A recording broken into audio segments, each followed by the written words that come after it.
quiero compartir con ustedes en esta mañana la he titulado Dios y los avances en la medicina.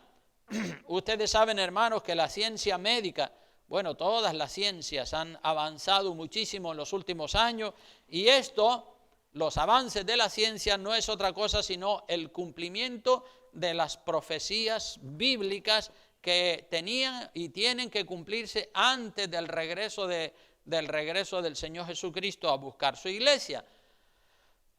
Si preparan la Biblia y me siguen conmigo, vamos a ver primero el pasaje de Daniel 12, versículo 4. Daniel 12, 4, donde allí nos dice claramente esa profecía dada por Dios al profeta Daniel, de que en los últimos días, en los últimos tiempos, la ciencia aumentará de una manera superlativa, y hemos visto todos los avances de la ciencia que han surgido en el siglo XX y en el siglo XXI.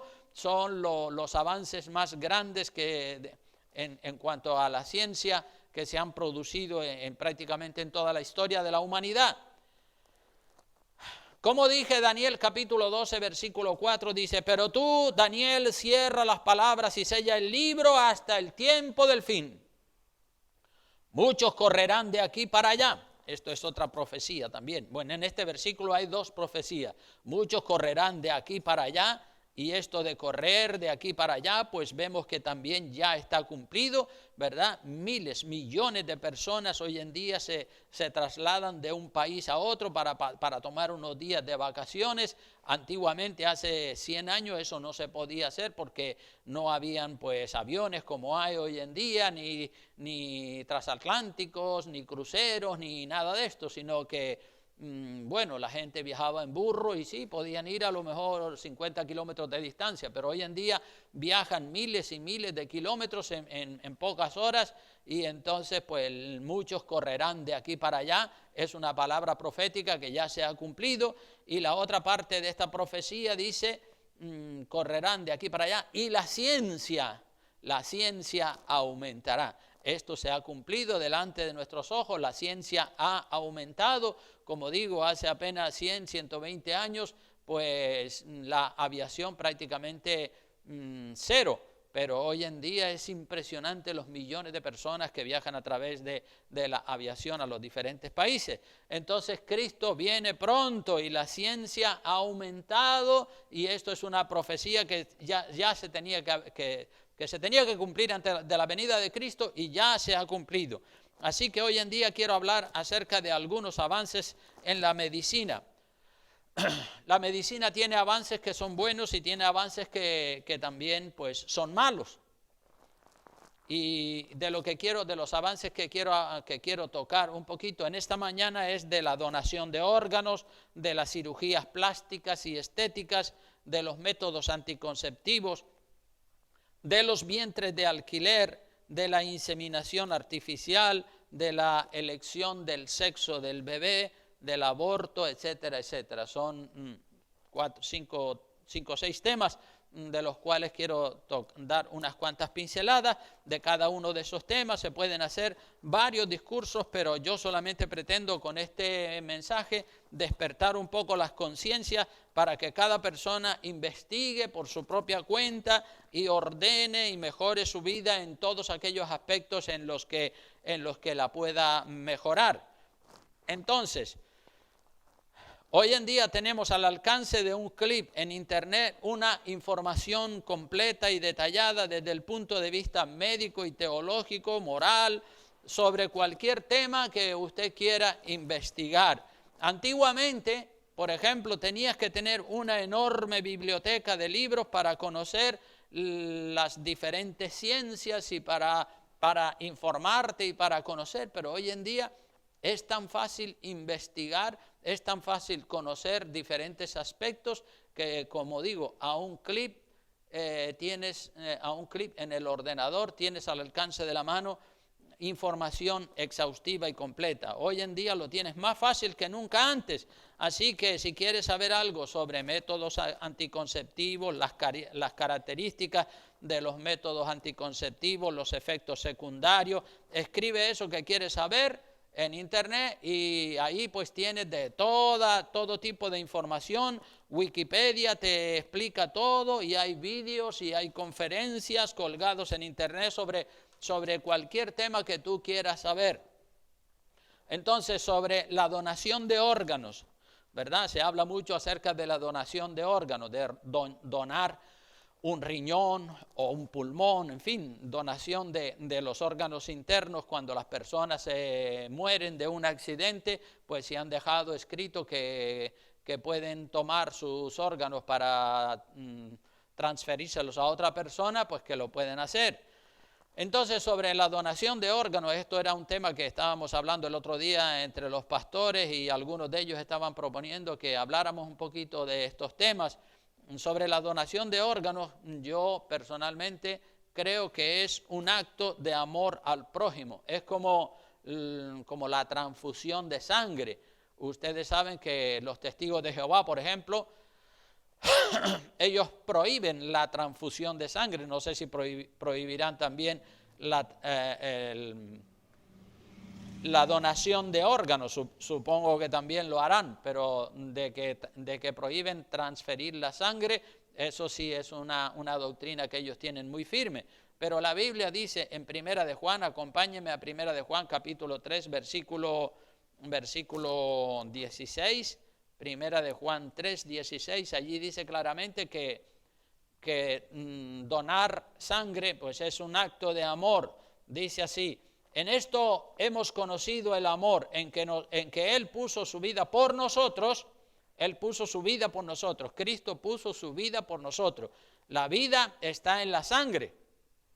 Él puso su vida, Él puso su sangre, Él derramó su sangre donde estaba la vida. Él derramó su sangre por nosotros, dice la palabra de Dios. También dice, también nosotros debemos poner nuestras vidas, nuestra sangre, por los hermanos. Gloria al nombre del Señor. Entonces, pues, es verdad que la Biblia no dice nada acerca de la donación de órganos, pero si habla de que debemos de poner nuestras vidas y la vida es la sangre, pues evidentemente pienso que aunque la Biblia no dice nada al respecto sobre la donación de órganos, todo lo que se realiza para proteger la vida de la persona, pues en cierta manera es bueno. Hay algunas personas que tienen miedo. Dice, ay, y si yo dono uno de los órganos de mi cuerpo, cuando se produzca la resurrección, pues seguramente a mi cuerpo le faltará ese órgano. Pero vamos a ver lo que dice la palabra de Dios también en Primera de Corintios capítulo 15, versículo 42. Primera de Corintios capítulo 15, versículo 42 al 44, dice así la palabra de Dios. Dice, así también en la resurrección de los muertos se siembra en corrupción, resucitará en incorrupción. Es decir, se siembra este cuerpo corrupto y resucitará un cuerpo incorrupto. El verso 43 dice, se siembra en deshonra, resucitará en honra. Resucitará en gloria, se siembra en debilidad, resucitará en poder. Se siembra cuerpo animal, resucitará cuerpo espiritual, no cuerpo animal como el que nosotros tenemos, sino un cuerpo espiritual ya similar al de los ángeles, preparado por Dios para vivir eternamente en su presencia en el mundo espiritual. Así también está escrito, verso 45, fue hecho el primer hombre, Adán, alma viviente, y el postrer Adán, espíritu vivificante. Y el versículo 50 de ese mismo capítulo, el versículo 50 al 53 dice, pero esto digo, hermanos, que la carne y la sangre no pueden heredar el reino de Dios, ni la corrupción heredará la incorrupción. O sea que con este cuerpo de carne y hueso no vamos a poder entrar en el reino de los cielos. Dios tiene que transformar este cuerpo o los restos que queden de este cuerpo, si es que queda alguno, cuando Él regrese a buscar su iglesia, pues Él transformará este cuerpo en un cuerpo glorioso. He aquí, verso 51, os digo un misterio, no todos dormiremos, pero todos seremos transformados. en un momento, en un abrir y cerrar de ojos, a la final trompeta, porque se tocará la trompeta y los muertos serán resucitados incorruptibles y nosotros seremos transformados. Porque es necesario que esto corruptible se vista de incorrupción y esto mortal se vista de inmortalidad. Gloria al nombre del Señor. Entonces, ¿qué pasaría con los cristianos que fueron devorados por las fieras en los circos romanos? ¿O qué pasaría con aquellos que fueron quemados en una hoguera por el hecho de ser cristianos o que se los comieron los tiburones porque el barco se hundió? Evidentemente resucitaremos no con un cuerpo de carne y hueso, sino con un cuerpo celestial. Entonces, que no haya miedo a donar los órganos en el caso de muerte. Donar voluntariamente es correcto, donar órganos voluntariamente es correcto. Lo que no es correcto es vender órganos, robar órganos, traficar con órganos. Eso sí que es pecado, porque hay en este mundo perverso y caído donde nos ha tocado vivir, hay personas que se dedican a secuestrar niños para sacarle órganos y vender esos órganos. Eso ya es una blasfemia, eso es un pecado horrible. Donar en el caso de accidente, en el caso de una muerte por un accidente de tráfico, es normal. Pero donar un riñón estando viva la persona, pues el donante tendría que pensárselo muy bien, ¿verdad? Y decir, oye, tengo que donar un riñón, sí, es verdad que con el otro puedo vivir, pero bueno, ya eso es un tema muy personal. Creo personalmente que donar no es pecado, es como dije, como transferir una transfusión de sangre. Con respecto a las cirugías estéticas o las cirugías plásticas que se están usando mucho, que es otro de los avances de la ciencia, de la medicina, podemos decir que las cirugías plásticas son buenas en caso de que haya una malformación física de una persona, o un accidente o una quemadura y la persona se quedó pues desfigurado. Pues bueno, en ese caso la cirugía pues puede ayudar a la persona. Pero las cirugías estéticas, las cirugías plásticas son malas cuando se hacen para presumir y para tener un cuerpo sexy, porque eso es la mayoría de las cirugías que se están haciendo, las hacen las mujeres para presumir de tener un cuerpo sexy, un cuerpo atractivo, un cuerpo del 10. La persona que lo hace con ese propósito es que tiene una baja estima de sí mismo. O de sí misma, tiene una baja estima de sí misma, no se gusta como es y entonces se somete a los cirujanos para que le operen, le pongan aquí o le quiten allá. Primera de Corintios capítulo 10, versículo 31, vamos a ver lo que dice la Escritura en Primera de Corintios 10, 31, dice la Escritura así.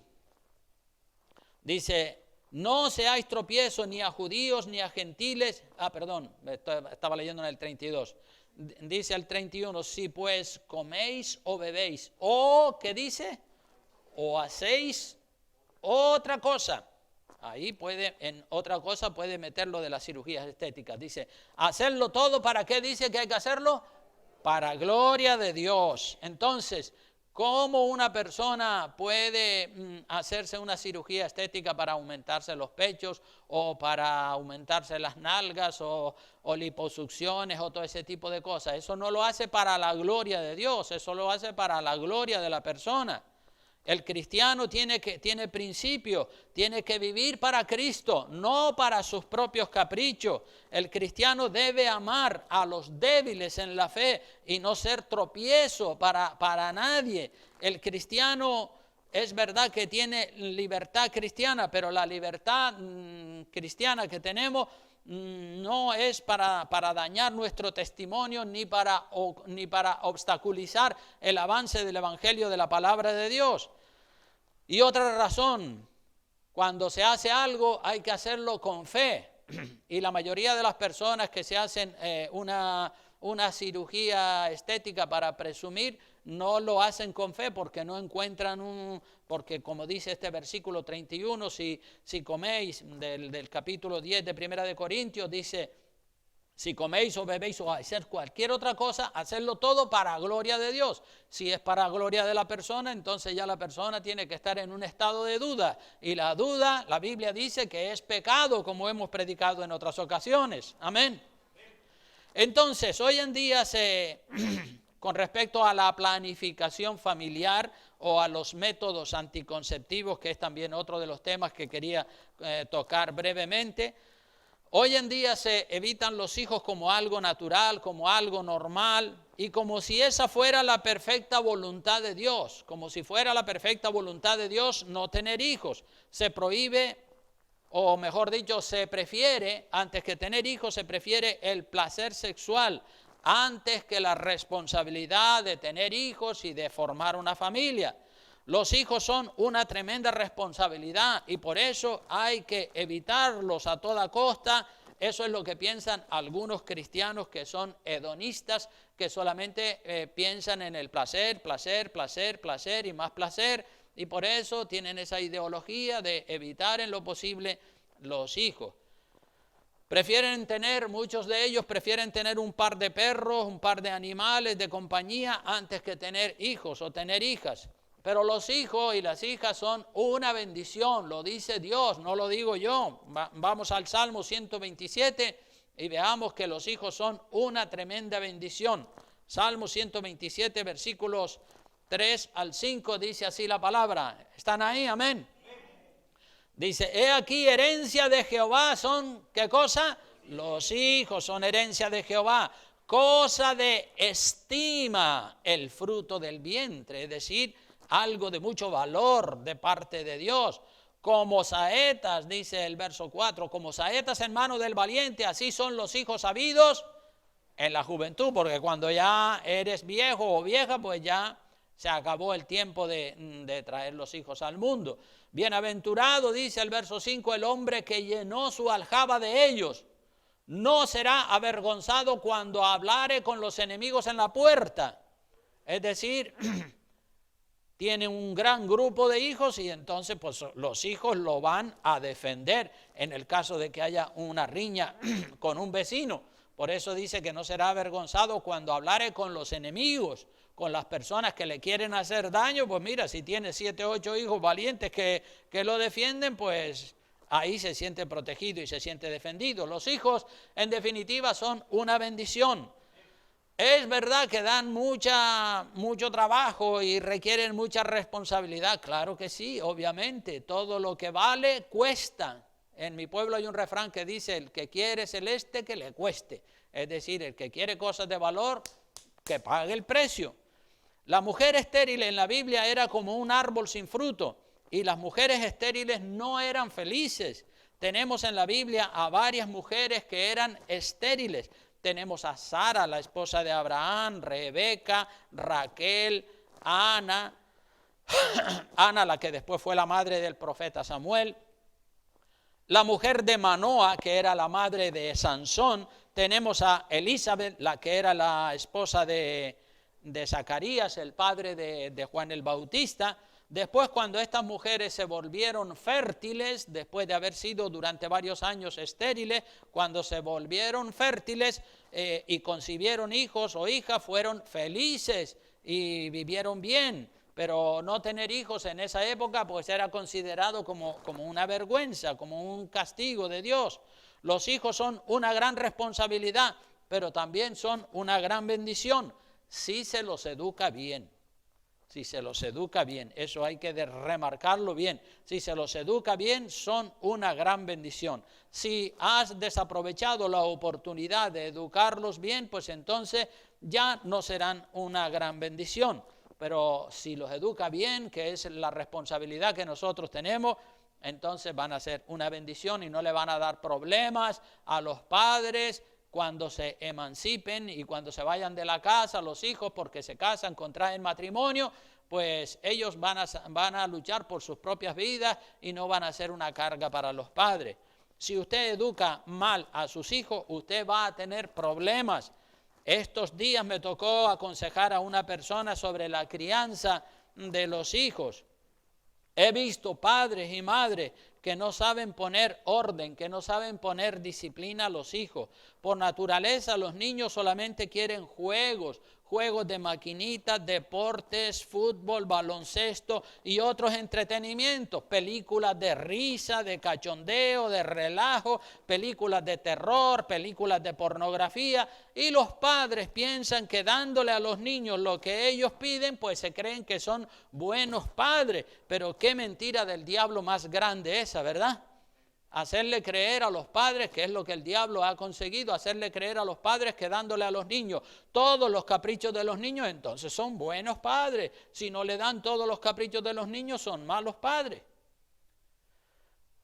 Mi nieto, yo tengo un nieto de 7 años que se llama Marco, y él tiene un compañero en la clase, y este compañero de mi nieto suspende todas las asignaturas. No, el niño no se puede concentrar en los estudios. Es imposible que se concentre en los estudios, está siempre distraído y siempre suspende, porque este niño está enganchado a las máquinas, a las películas de violencia, a las películas de crímenes, de terror, y el niño solamente habla de eso, solamente habla con sus compañeros de las películas de terror, de muerte, de crimen, de asesinatos que vio, y por eso es que el niño suspende, porque claro, si durante la tarde-noche ha estado mirando toda esa basura, pues durante el día el niño tiene todo, tiene en la cabeza, en la memoria, le vienen todas esas imágenes que ha estado mirando en la tarde-noche en la televisión. Y entonces, claro, no se puede concentrar porque tiene su mente en las maquinitas, en el juego, en el vicio, en las películas de terror. Entonces los padres de ese niño, dice mi yerno, que los padres de ese niño le pagan clases de apoyo. Le pagan clases de apoyo para que recupere las asignaturas perdidas y aún así no las puede superar. Aunque le den clases de apoyo. Claro, pues la mente del niño está ocupada en toda la basura que tiene. No puede concentrarse. Esto es como el que tiene, por ejemplo, los pulmones negros de la nicotina, del tabaco que ha estado fumando, y va al médico y le dice, mire doctor, yo tengo problemas en mis pulmones, no puedo respirar. El médico dice, usted tiene cáncer de pulmón, lo primero que tiene que hacer es dejar de fumar. Y el paciente le dice, no, yo no puedo dejar de fumar, usted cúreme, búsquese la vida y cúreme, pero yo no voy a dejar de fumar. ¿Creen ustedes que ese paciente se curará? Claro que no, es imposible. Lo primero que tiene que hacer es dejar de fumar, porque tiene los pulmones negros de nicotina.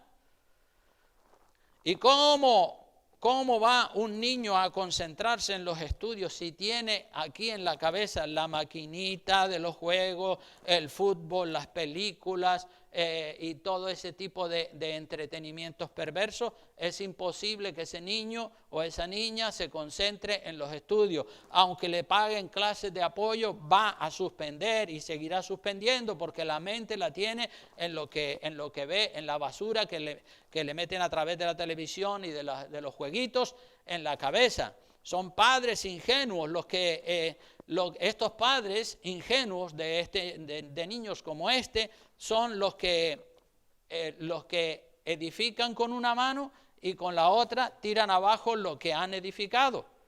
No, si edifique con las dos manos, no edifique con una y con la otra tire abajo todo lo que ha edificado. Padres ingenuos.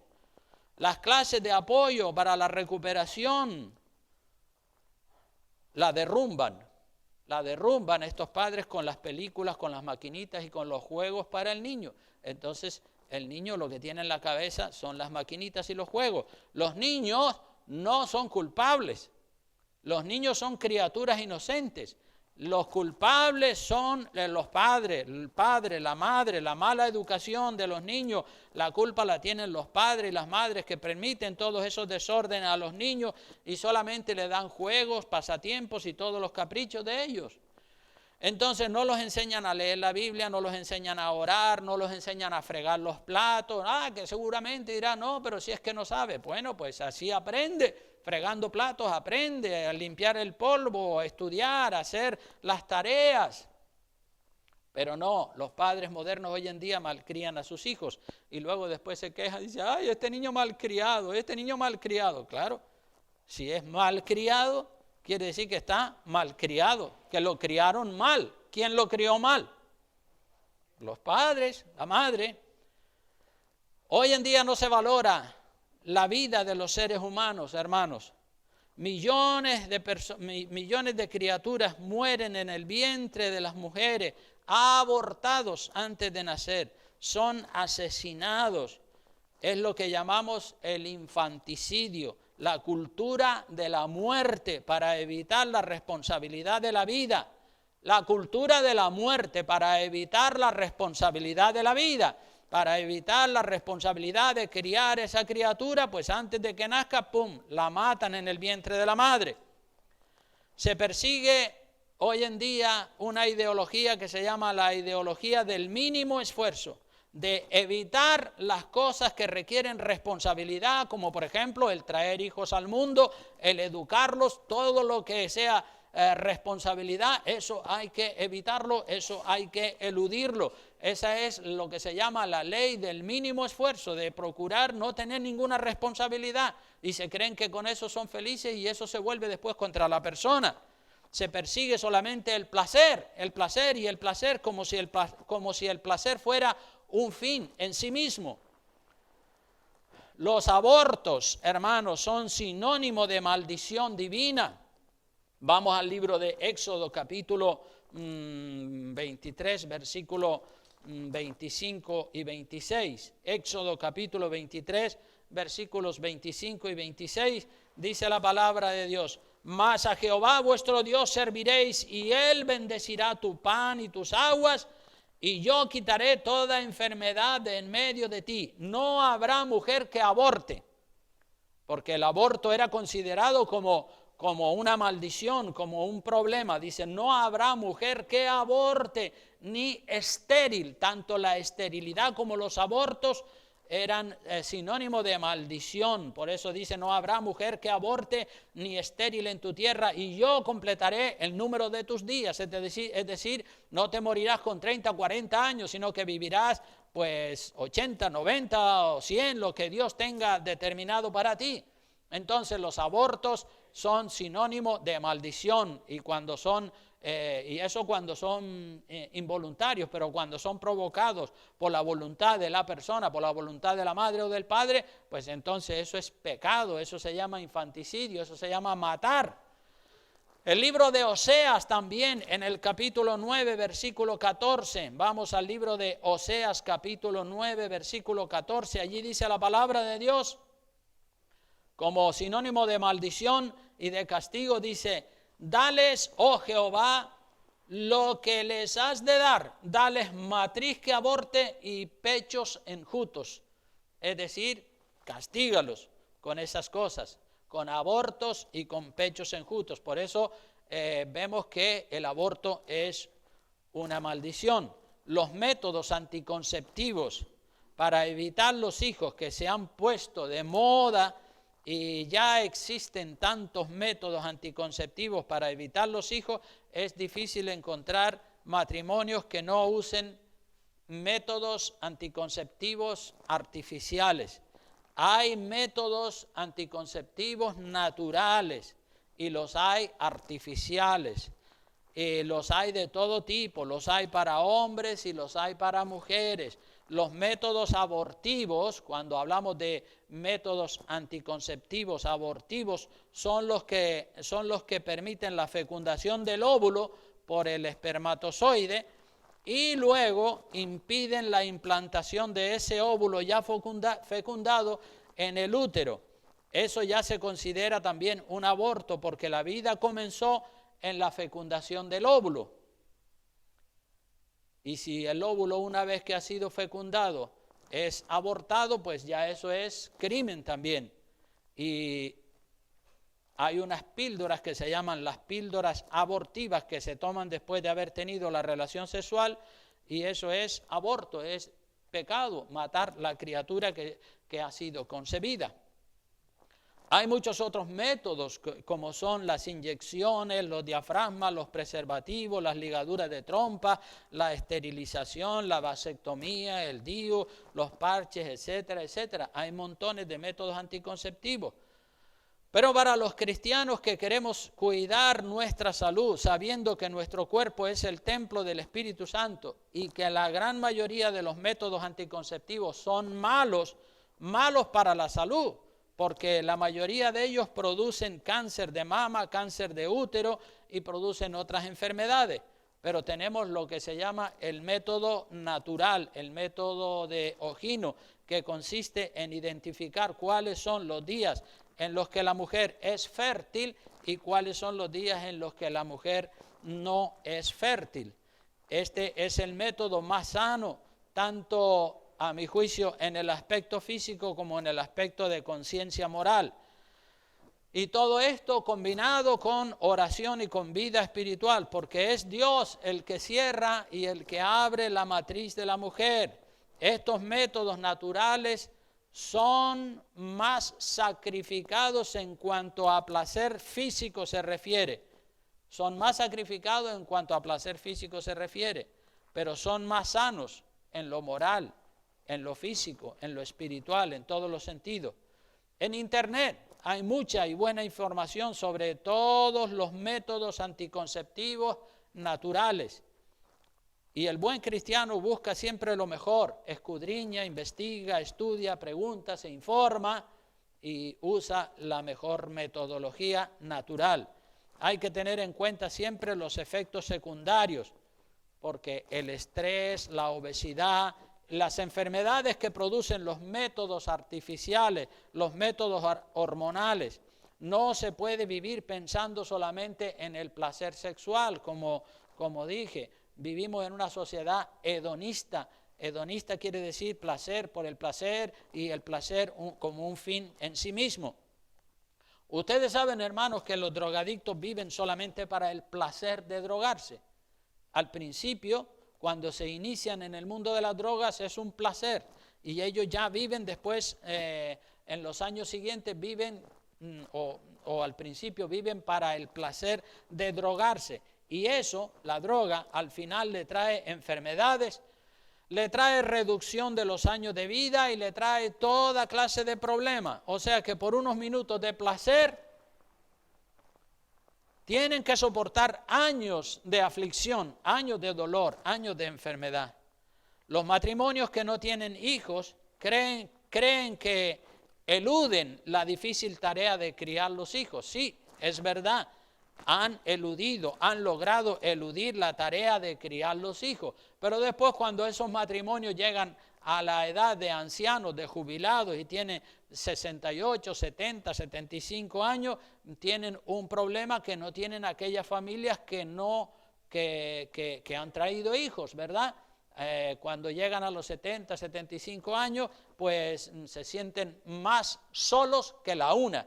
Tienen un problema de soledad. El otro día salió un reportaje en las noticias de la televisión de una señora, creo que era en el País Vasco, que estaba sentada así, con la mirada perdida, y hicieron una estatua y la pusieron en un banco, en una plaza, y la gente parecía que la estatua era de verdad, y la gente se acercaba, y después la señora original, de la que se sacó esa imagen, pues estaba allí al lado. Y ella explicaba lo fatal que se sentía, que tenía, no sé si 70, 75, 80 años, pero ella explicaba que tenía un tremendo problema y estaba allí sentada con la mirada perdida, se sentía sola, absolutamente sola, no tenía compañero, no tenía familia, no tenía hijos, no tenía nada. No quiso formar seguramente familia cuando lo pudo hacer, y ahora con 70, 75, 80 años vive una vida de soledad que ella misma dice que la soledad la está matando. Y es verdad, la soledad, eso es un problema terrible. Y si no, pregúnteselo usted a una persona que viva sola. Yo creo, hermanos, que sí se puede planificar el número de hijos que debemos de tener, pero sin irse a los extremos. Creo que sí se puede planificar, pero sin irse a los extremos. Ustedes saben que antiguamente las familias tenían 8, 10, 12 hijos, como por ejemplo el patriarca Jacob, ¿verdad? Él tuvo 12 hijos y una hija. Y bueno, pues muchas familias en el siglo pasado tenían familias. Yo conocí una familia que creo que tenía como 20 hijos. Digo, madre mía. En mi caso, por ejemplo, yo soy el séptimo de un matrimonio que tuvo 9 hijos, 9 hermanos. Uno murió a los pocos días de nacido, pero yo soy el séptimo de una familia de 9.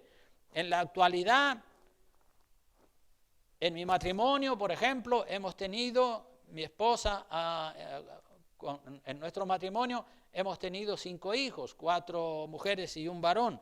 Pero en la actualidad los matrimonios no quieren tener hijos.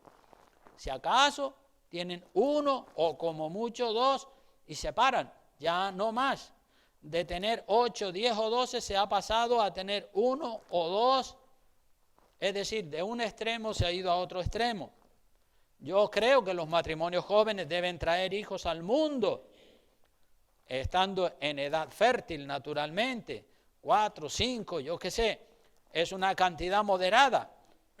No pedimos que traigan una docena, pero 4 o 5, claro que sí. 1, 2, ninguno, pienso que es poco, ¿verdad? Es mi opinión. Yo no estoy diciendo que la Biblia dice que tienes que tener 5 o que tienes que tener 6. Estoy diciendo que uno no debe irse a los extremos, porque sabemos que los extremos siempre son malos. Cada matrimonio es un mundo de circunstancias diferentes. Y cada matrimonio también es un mundo. Unos son partidarios de tener un hijo, otros son partidarios de tener 2, otros son partidarios de tener 3, otros de tener 4, 5. Saben que España está perdiendo población. España está disminuyendo. Todos los países suelen crecer en el número de habitantes, pero España está perdiendo población porque los matrimonios no quieren la responsabilidad de tener hijos. Solamente lo que quieren es placer, placer, placer. No se multiplican, no crecen. Tienen obviamente una razón para hacerlo, y la razón es miedo a la responsabilidad de criar los hijos. Conocemos casos de mujeres que estuvieron por muchos años usando métodos anticonceptivos hormonales, pastillas, inyecciones, y cuando dejaron de usar esos métodos porque ya les entró las ganas de quedar embarazadas y de tener un hijo, entonces ya no pudieron, se quedaron estériles. Y es verdad que todos planificamos cuántos hijos debemos de tener, pero el usar métodos anticonceptivos naturales es, a mi juicio, lo mejor, porque esos métodos naturales no tienen efectos secundarios, ni en lo físico ni en lo espiritual, dado que la Biblia dice que nuestro cuerpo es templo ¿de quién? Del Espíritu Santo. También unas pinceladas quiero dar sobre los vientres de alquiler. Los vientres de alquiler también se le llama la gestación subrogada. En la gestación subrogada o en los vientres de alquiler participan 3 personas. El padre biológico pone los espermatozoides, la madre biológica pone el óvulo, no lo pone la madre de alquiler, sino los médicos sacan el óvulo de la madre y el espermatozoide del padre, y luego todo eso lo trabajan en el laboratorio y se lo transfieren a la madre de alquiler. Y cuando ya está concebida la criatura, se la transfieren a la madre de alquiler, y la madre de alquiler pues pone su vientre para llevar esa criatura durante 9 meses de embarazo, y eso es lo que se llama la maternidad subrogada o los vientres de alquiler. Y eso es posible a través de lo que se llama la fecundación in vitro. Es decir, el embrión es fecundado in vitro en el laboratorio y luego es transferido al útero de la madre de alquiler. Y la madre de alquiler cobra el dinero pactado por llevar a cabo el embarazo en su vientre. La madre de alquiler cobra el dinero porque obviamente no va a hacer ese trabajo sin cobrar nada. Y hay muchos países donde hay un negocio montado alrededor de los vientres de alquiler y hay madres que han tenido 2, 3 y hasta 4 hijos con vientres de alquiler y con el dinero que le pagan por gestar a esos hijos, pues viven ellas. Pero ellas no tienen ningún derecho sobre la criatura que nace, porque eso se deja especificado en el contrato antes del inicio de la contratación. Así que yo creo que esto se llama manipulación genética moderna. Manipulación genética moderna, porque la manipulación genética nos ha invadido a todos. La ciencia ha tenido muchos avances, pero este es un avance que lo están usando para manipular las genes, la genética del ser humano. Esto es un negocio, esto es una transacción comercial. Creo que va contra la dignidad del ser humano. Es mejor evitar esa manipulación genética. Y si alguien quiere tener un hijo, pues que lo adopte, que hay montones de niños por ahí que no tienen padres ni madres y pueden ser adoptados. Lo de los vientres de alquiler generalmente lo hacen las mujeres que no pueden quedar embarazadas. No pueden quedar embarazadas de ninguna manera. Y también lo hacen las que tienen mucho dinero y no quieren llevar la criatura en su vientre porque es incómodo o porque son muy finas y se deforman o tienen vómitos y no desean llevar el bebé en su vientre esos 9 meses, ni tampoco lo quieren parir. Pero sí permiten que de ella se tome el óvulo del marido, el óvulo y del marido se tome el espermatozoide y que se produzca la fecundación in vitro y que se lo implanten en el útero a la madre de alquiler para que ésta haga el trabajo duro. Y hay un negocio tremendo alrededor de este mundo de los vientres de alquiler. Se toman, se donan y se venden también óvulos de mujeres, se donan y se venden espermatozoides. Todos estos avances científicos han servido para la degradación, para la inmoralidad, para la perversión de la genética. La mujer se cosifica, convirtiéndola en una fábrica de bebés. Eso es la madre de alquiler, una cosa que la utilizan para los fines que desean. Y eso tiene riesgos físicos para la madre de alquiler y riesgos espirituales también. Estuve viendo un reportaje en internet de una clínica donde hacen ese tipo de operaciones en la India. Y había una madre que testificaba y decía, pues sí, yo ya esta es la 3ª vez que soy madre de alquiler y mira, nosotros vivíamos en la pobreza y ahora con lo que me han pagado por ejercer de madre de alquiler durante estos 3 embarazos, pues ya tengo un montón de dinero, nos hemos comprado un coche y mi marido pues trabaja de taxista con ese coche y ya nos ganamos la vida fácilmente. O sea que uno se queda impresionado de ver las cosas que están haciendo. Esto es antinatural, esto va contra lo establecido por Dios, va contra el orden de Dios. Esto es rebelión contra Dios y contra el orden de Dios. Esto es parecido a la homosexualidad. La homosexualidad va contra la naturaleza de la persona y es abominación delante de Dios. Y esto de la manipulación genética con lo de los vientres de alquiler es también manipulación y esto va contra el orden natural establecido por Dios. La inseminación artificial de la mujer con los espermatozoides de otros hombres que no sea el marido de la inseminada, esto es otra barbaridad.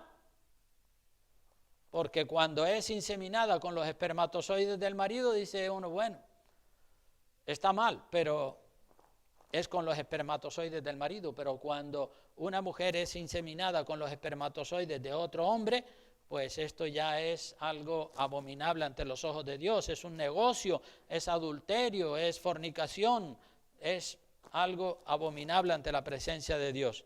Y también para ir concluyendo ya, quiero hablar de un poquito sobre la elección del sexo, porque ahora con los avances tecnológicos se puede elegir el sexo de la criatura que va a nacer. El sexo está dado por los cromosomas. Los cromosomas son donde están los genes. Dice que están los cromosomas sexuales, que son los que determinan el sexo que va a tener el bebé, y la mujer tiene, dice, cromosomas XX, y el varón tiene cromosomas XY. El Y es el que determina, el cromosoma Y es el que determina que la criatura sea un varón. Si se junta un X de la mujer con un X del varón, pues la criatura será mujer. Pero si se junta un X con un Y, pues entonces la criatura será un varón. Los médicos, hermanos, tienen técnicas para separar los espermatozoides con cromosomas XY o XX y así seleccionar el sexo del bebé. Esto es también, a mi juicio, manipulación genética. Manipular la genética de personas, de animales, de plantas. Eso va frontalmente contra el orden establecido por Dios en la Biblia. Vamos a ver un par de pasajes para ya terminar. Vamos a ver Génesis capítulo 1, versículos 11 y 12. Génesis capítulo 1, versículos 11 y 12. La creación hay que mantenerla tal como Dios la ordenó. Génesis 1, 11 y 12 dice: después dijo Dios, produzca la tierra hierba verde y hierba que dé semilla, árbol de fruto que dé fruto según su género, que su semilla esté en él sobre la tierra. Y fue así. Produjo pues la tierra hierba verde, hierba que da semilla según su naturaleza, y árbol que da fruto según su semilla, cuya semilla está en él, según su género. Y vio Dios que era como era, dice, bueno. Vio Dios que era bueno, como Él lo creó, era bueno. Es que vamos, tratar de manipular lo que Dios ha creado y darle otra forma, manipularlo para acá o para allá, para arriba o para abajo, ya entonces el hombre lo único que hace cuando manipula la genética es estropearlo todo. Entonces dice la Biblia que vio Dios que era bueno como Dios y de la forma que Dios lo había creado. Pero cuando se manipulan los genes de las personas, los genes de las plantas o de los animales, es como decirle a Dios, eso viene a ser igual que decirle a Dios que no nos gustan las cosas como Él las ha diseñado, como Él las ha creado. Y eso es rebelión, eso es rebeldía en contra de Dios. Cuando Dios creó las plantas, los animales y toda la creación en 6 días, la Biblia dice y repite una y otra vez, y vio Dios que era bueno en gran manera. Pero el hombre dice, no, a mí no me gusta así. La rebelión del ser humano. Vamos a ver el último versículo para terminar ya la palabra, en Levítico 19. Abra su Biblia, por favor, Levítico capítulo 19, versículo 19. Vea lo que dice: mis estatutos guardarás, no harás ayuntar. Fíjate lo que Dios prohíbe, dice, no harás ayuntar tu ganado con animales de otra especie. Tu campo no sembrarás con semillas, con mezcla de semillas, es decir, trigo y avena al mismo tiempo. Dice, y no te pondrás vestidos con mezcla de hilos. A Dios no le gustan las mezclas, a Dios no le gustan los experimentos, a Dios no le gusta la manipulación. Dios prohíbe la manipulación genética. No debes ayuntar, por ejemplo, una cabra con un carnero o un caballo con una burra, porque no son de la misma especie. Entonces, hay que dejar las cosas tal como Dios las ha creado, porque comenzar a manipular la genética de los animales, de las plantas o de las personas, eso es algo abominable ante los ojos del Señor. ¿Dicen amén? Amén. Bueno, pues vamos a terminar con una oración, puestos en pie, dándole gracias al Señor.